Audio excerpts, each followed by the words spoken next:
მოგესალმებით, მე გიორგი ნაზღაიძე ვარ, თქვენ საზოგადოებრივი ორგანიზაცია AIS-ის ვიდეო განხილვებს უყურებთ. დღეს მინდა გაგაცნოთ ცხიმჯოხი, საუკეთესო ბუნებრივი აბედი, რომელიც დაგვეხმარება მინიმალური საშუალებებით დავანთოთ ცეცხლი, თუნდაც ნესტიან პირობებში. საქართველოში ფართოდაა გავრცელებული მარადმწვანე ხეები, მათ შორის ფიჭვით. SG-ში გახლავთ ძირითადი საბადო ცხიმჯოხისა.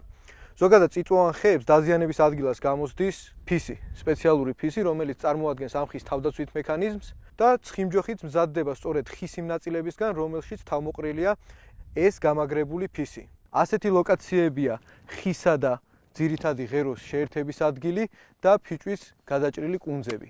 ცულით რაც შეიძლება ღრმა დამოვჭრით ტოტს და დავრწმუნდებით, რომ ფისით არის გაჟღენთილი. ასეთი ნაწილი არის ერბოსფერი ან მოწითალო შეფერილობის, ხოლო გადაჭრის ადგილი მაქსიმალურად გლუვი. ისეთი შეგრძნება მაქვს ხოლმე თითქოს კარაქი ჩავჭერი.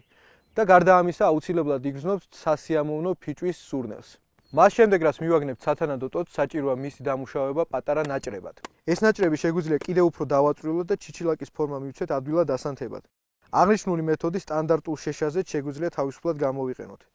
ფისით გატენილ ტოტს თუ კი დანით სათანადოდ გავხეხავთ, მივიღებთ ისეთ ბურბუშელის გროვას, რომლის ანთებაც მხოლოდ ერთი ნაპერწკლითაა შესაძლებელი და ძლიერი ალი აქვს. სწორედ ესაა ამ აბედის ძირითადი ღირსება.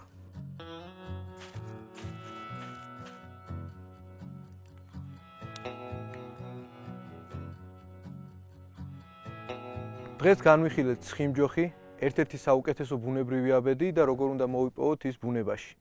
მიუხედავად იმისა, რომ დღეს საკმაოდ ნესტიანი და წვიმიანი ამინდი იყო, ძალიან მარტივად მინიმალური ძალისხმევით ფაქტობრივად ერთი ნაპერწკლით შევძელით ცეცხლის დანთება და სწორედ ესეთი ცოდნა ჭირდება ადამიანს, როდესაც ტყეში მიდის, რადგანაც ბუნება ხშირ შემთხვევაში საჭირო რესურსებით თვითონ გვამარაგებს.